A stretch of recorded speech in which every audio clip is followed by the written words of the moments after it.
Hello, Blue Line, the podcast subscribers. We hope you're doing well, and welcome back to another episode of Blue Line, the podcast. I'm Brittani Schroeder, editor of Blue Line magazine.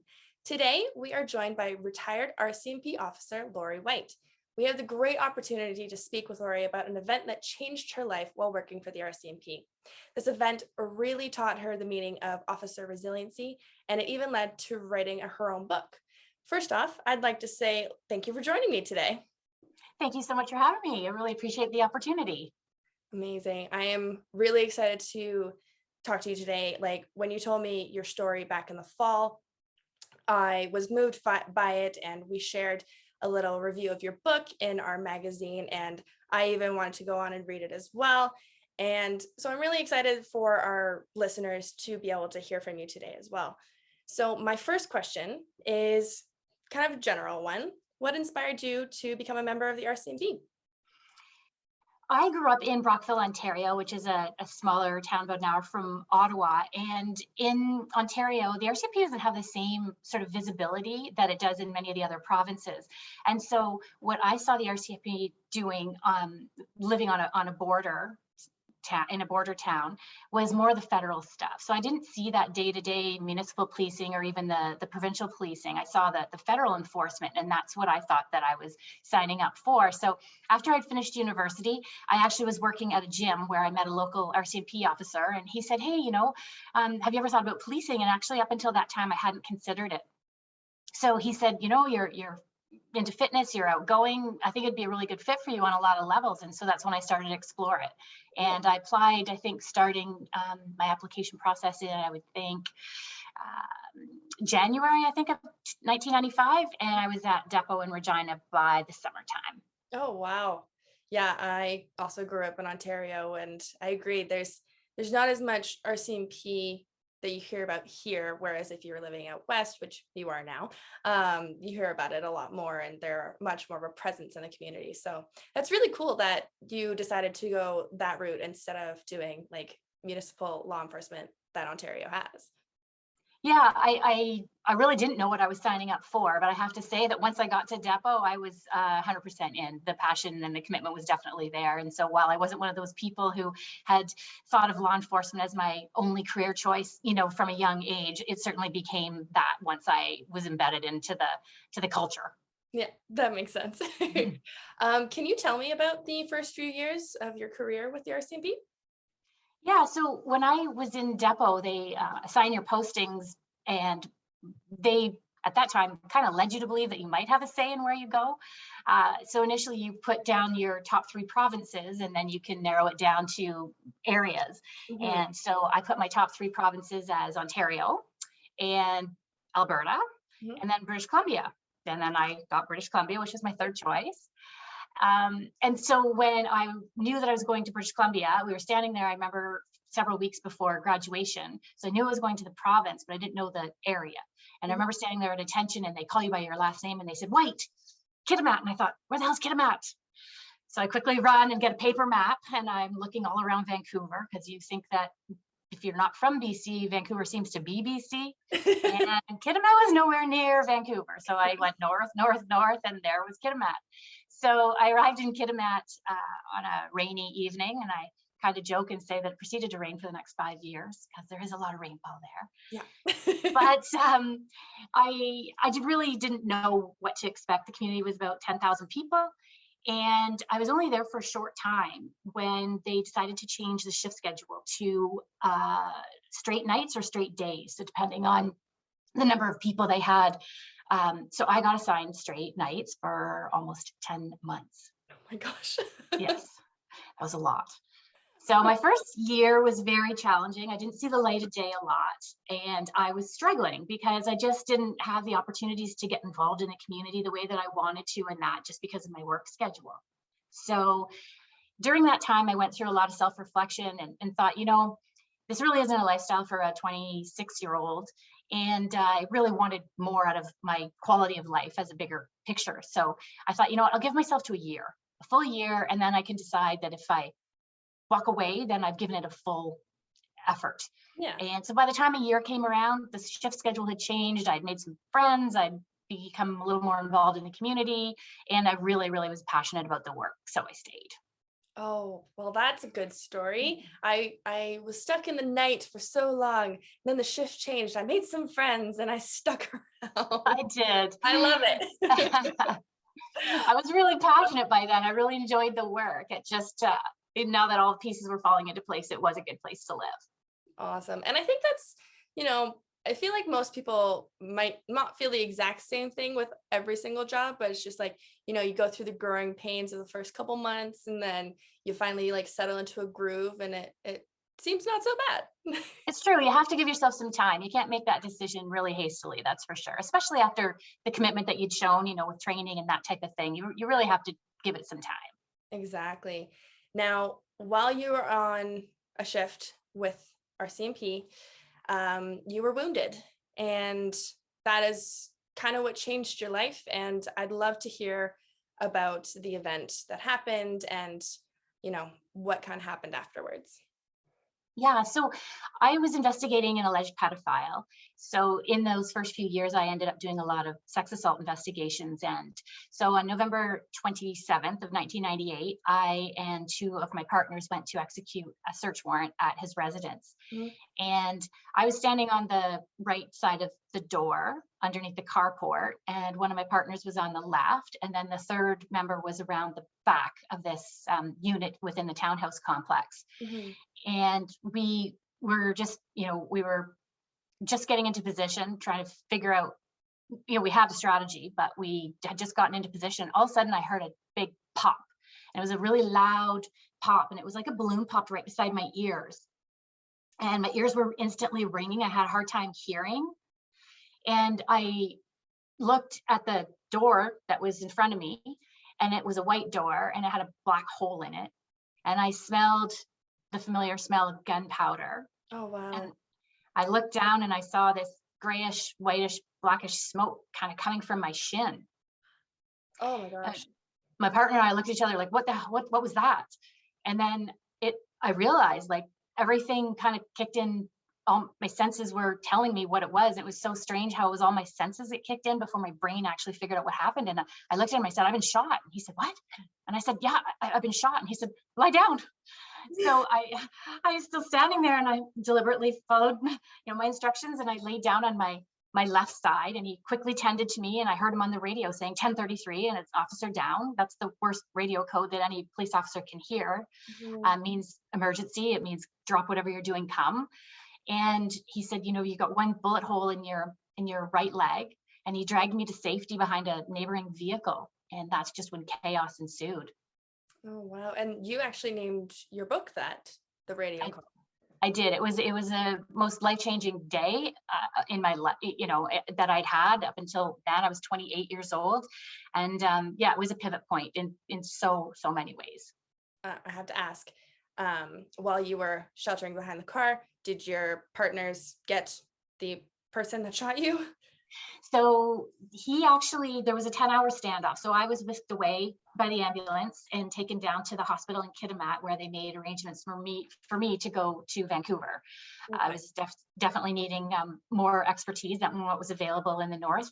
Yeah. And there was about a 10-hour standoff with the guy who was inside the residence, and he had shot 2 shots, as it turns out. One went out the back of his home, and one went out the door that I was near. Yeah. And there was a 10-hour standoff, and by the time that whole negotiation and the ERT team responded and dealt with it all, he had actually committed suicide. Oh, okay.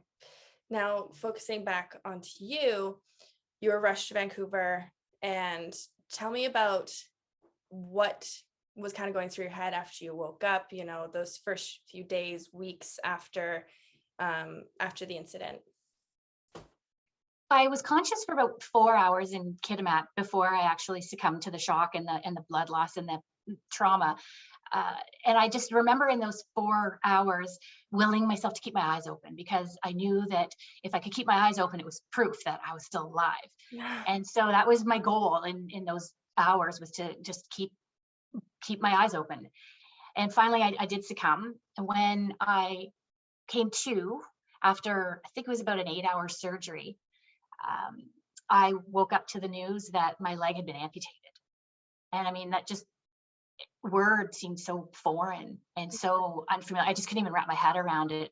And I was so heavily drugged and hazy, and just so much blood loss that I just couldn't process that. And in fact, I didn't even look at what was left of my leg for several days because I Right. just couldn't face that reality. Of course. And now you did, I'm kind of skipping ahead, but you did return to the RCMP. I want to know, how you found that motivation, how you found that strength to really go back and, what it was like, what you were feeling, just anything about that process of, recovery and back on the job. I had a lot of trauma, as you can imagine. The wound itself was a challenge.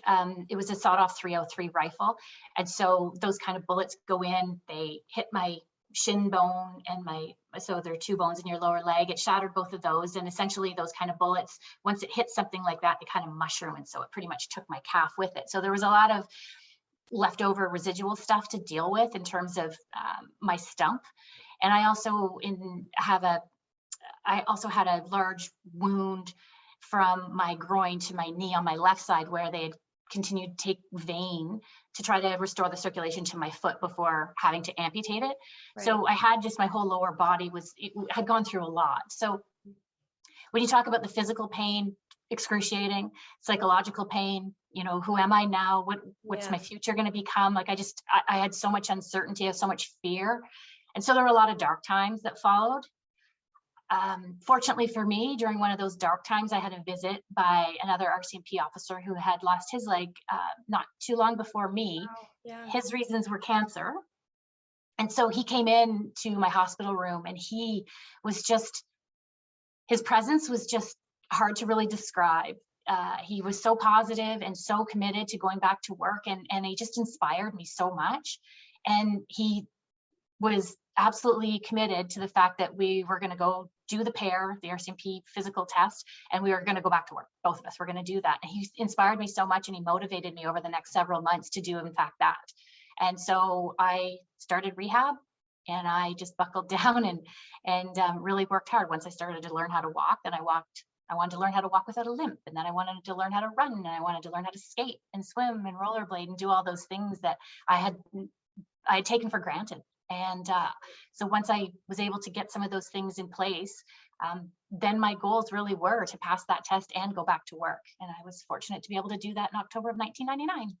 Awesome. And it was really, I guess, like adapting to that new normal, the mentality of it. I know this other RCMP officer was really motivating and it got you going, but, did you have days where you just like, I can't do this, like I'm sure you did, but I'd love to hear. Yeah, I think in those early months, especially weeks, really, I was just so overcome with the new challenges that I faced. I definitely had a lengthy phase of feeling suicidal. I had so much anxiety and fear about the future, and I was angry.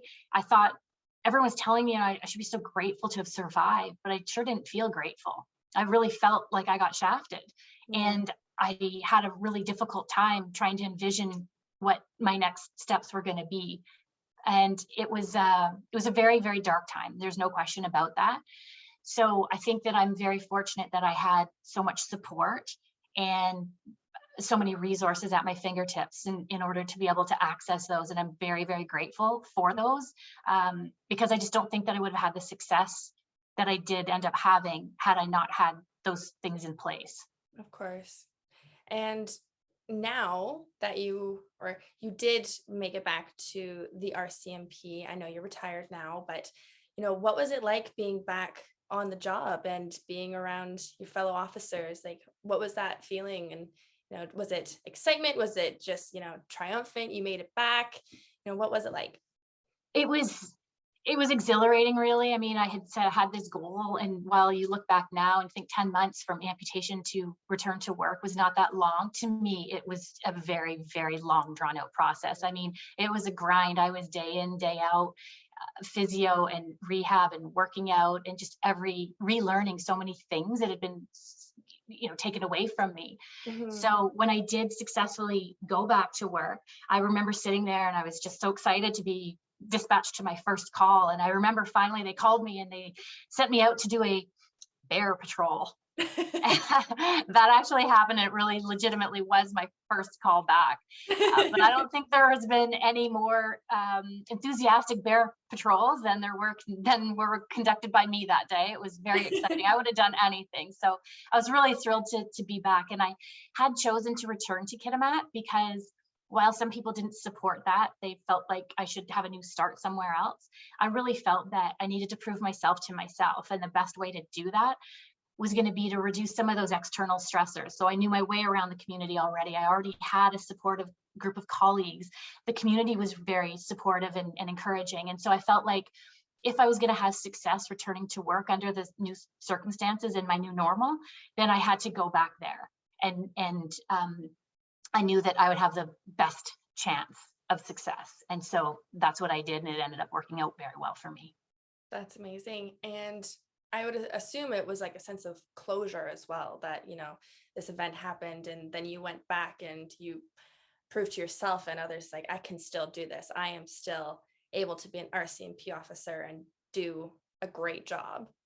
Absolutely. And I felt like I really needed to build my confidence, of course. And so I knew that at that time, Kitimat was a 5-year posting. And so I knew by going back when I did, I had about a year and a half left before it would be time to transfer. And I thought that was actually a perfect amount of time for me to regain some confidence and really teach myself or really learn if I was going to be, if this was going to still be part of my future, if policing was still going to be part of my future. And I think that it was a really wise decision. Of course. And when was it that you retired from the RCMP? Like, how much longer after you came back on the job did you stay? I returned to work in October of 99 and I retired in January of 2020. Long career. Very long Yeah, career. I made it almost 24 years. Yeah. That's incredible. This is going to make me sound maybe bratty, but that's almost as long as I've been alive. All right. No, that's incredible. I'm so glad that you found the motivation, the inspiration, and you're like, this is what I want to do. And you stayed around for so long. Like, that's incredible. Thank you. Maybe I'm just stubborn. I think that's definitely a factor. No, I wouldn't say that. Now that you are retired, I know you speak a lot on officer resiliency. Do you want to tell me about that and how that came to be? I mean, we know how that came to be, but Yeah, I always wanted to write a book, and every time I would write and put it into this document, it was kind of a dumping ground. So it wasn't really a formal journal or anything like that. It was just kind of a dumping ground. Mhm. And every time I would go back at it, I would think, okay, what's the end result going to look like? Like, what's my vision for this? And I just couldn't find exactly what I was trying to accomplish by doing it. So what I did find interesting is once I was retired, I was able to go back and look at that document and really analyze and reflect, because now I had some time and some distance from my career in the way that it was. And so I think I looked back at those experiences and those words through a different lens. Right. And I really finally found the tone that I was looking for. And so I was spending significant amount of time. I had retired just before COVID, and then COVID hit, and I spent a lot of time really going back through what I had written over the 22 years preceding, Yeah. and really just editing it and making it into something that I wanted to be proud of. And so when I finally got it to the stage that I felt good, I thought I need to go to somebody who's neutral, somebody who doesn't know me, somebody who's professional. And I found that person and I said, okay, you need to read this manuscript and let me know if this is something that I just bind up at Staples and leave for my kids someday. That's okay by me. I just need to know kind of where to go from here. Yeah. And he came back and said, no, I think you have a great message here. And I had done an extensive amount of speaking before. And so I felt somewhat confident, but I just was nervous too. You just don't know when you're putting yourself out there in such a vulnerable way, how it's going to land. Yeah. And so yeah, we worked together and we edited it down, and I was really pleased to be able to publish it last August. And it's called 1033, An Officer Down Steps Back Up. Was it your idea to title the book 1033? Yeah. Yeah, it was my idea. I think that those words were, like I said, the pivot point for me. Yeah. And I just really wanted to have a play on the fact that, I have a prosthetic leg, and walking, stepping was just really powerful to me. So it was a title that I was really quite pleased with. The cover was also great, I must say. Thank you. Thank you. And so now, having written a book and, having spent so long with the RCMP, and you've experienced so much, and there might be things that you experience that other officers are experiencing now. Do you have any suggestions for any officer that might be struggling?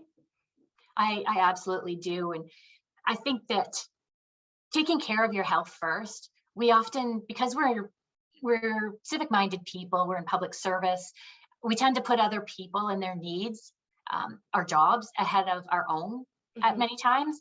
And I think that's often to our own detriment. So we really need to put our own health first. Our family deserves that, and we deserve that. So we really need to learn when to prioritize that and to say no. So I think that's really critical. And it's something that we need to learn early on. I think that I have so many tips. I mean, using your annual leave, it seems so simple, but we earn it, we need those breaks, and our family also needs us to have those breaks away from work and the all-encompassing kind of nature of our jobs. I think that it's important to advocate for yourself. It's really important to ask for what you need. And I know sometimes when we're struggling, it's really difficult. So it's important to cultivate those relationships with other people, whether it's our partner or our colleagues at work, family members. Enlist somebody to be able to reach out for you, because there are answers out there, and they're becoming, fortunately, easier and easier to access.